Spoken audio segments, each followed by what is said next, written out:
Assalamualaikum warahmatullahi wabarakatuh. Perkenalkan, nama saya Muhammad Taufik Nur Rosoba, NIM 20109100060. Di sini saya akan mempresentasikan materi mengenai demokrasi parlementer dan demokrasi terpimpin. Yang pertama ada demokrasi parlementer. Demokrasi parlementer atau liberal merupakan sistem politik yang melindungi secara konstitusional hak individu dari kekuasaan pemerintah. Sejarah sistem pemerintahan demokrasi parlementer atau liberal diterapkan di Indonesia pada tahun 1950 sampai 1959. Ketika menganut sistem ini, pemerintahan Indonesia dipimpin oleh Perdana Menteri bersama Presiden sebagai kepala negara. Demokrasi parlementer adalah sistem pemerintahan di mana parlemen negara punya peran penting. Pada sistem ini, rakyat memiliki keleluasaan untuk ikut campur urusan politik dan boleh membuat partai. Penerapan demokrasi parlementer.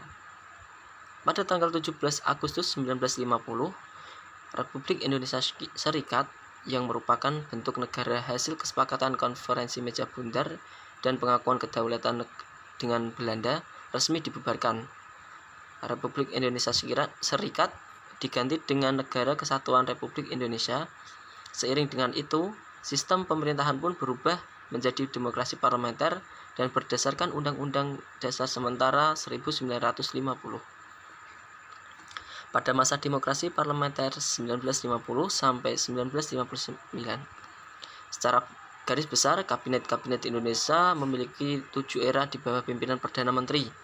Setiap periode pasti memiliki permasalahannya masing-masing. Berikut ketujuh kabinet tersebut. Yang pertama ada Kabinet Nasir, yang kedua Kabinet Sukiman, yang ketiga Kabinet Wilopo, yang keempat Kabinet Ali Sasto Amijoyo, yang kelima Kabinet Bahaudin Harahap, yang keenam Kabinet Ali Sasto Amijoyo yang kedua, yang ketujuh Kabinet Juanda.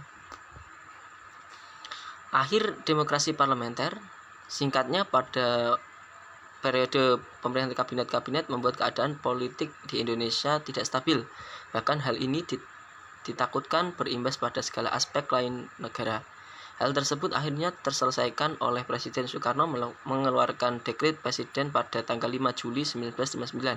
Di dalamnya termuat bahwa Dewan Konstituante dibubarkan dan di Indonesia kembali ke UUD 1945 alias meninggalkan UUDS 1950.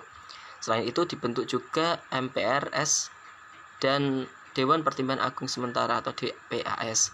Demokrasi liberal yang sebelumnya sudah membuat kekacauan terhadap stabilitas pemerintahan akhirnya digantikan dengan demokrasi terpimpin yang berlaku sejak 1959 hingga 1965.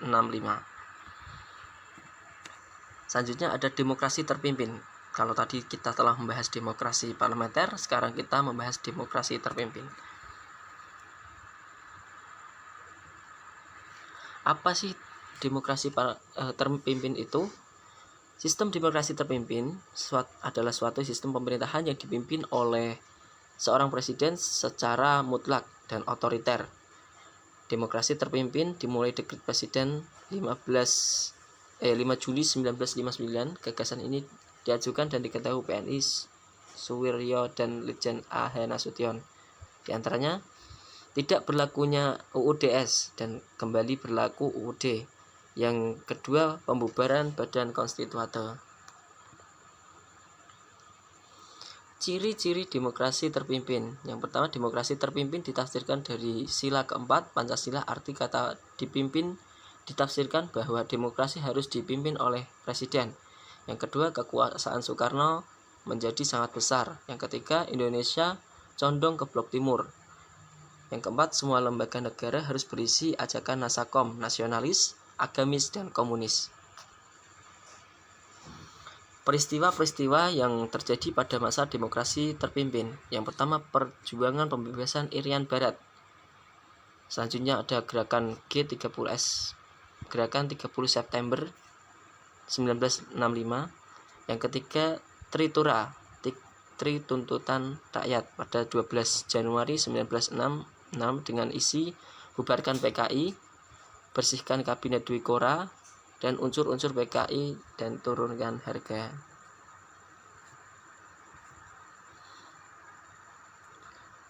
Terima kasih, itulah tadi penjelasan mengenai demokrasi parlementer dan demokrasi terpimpin. Semoga dapat membantu saudara-saudara dalam memahami materi tentang demokrasi terpimpin dan demokrasi parlementer.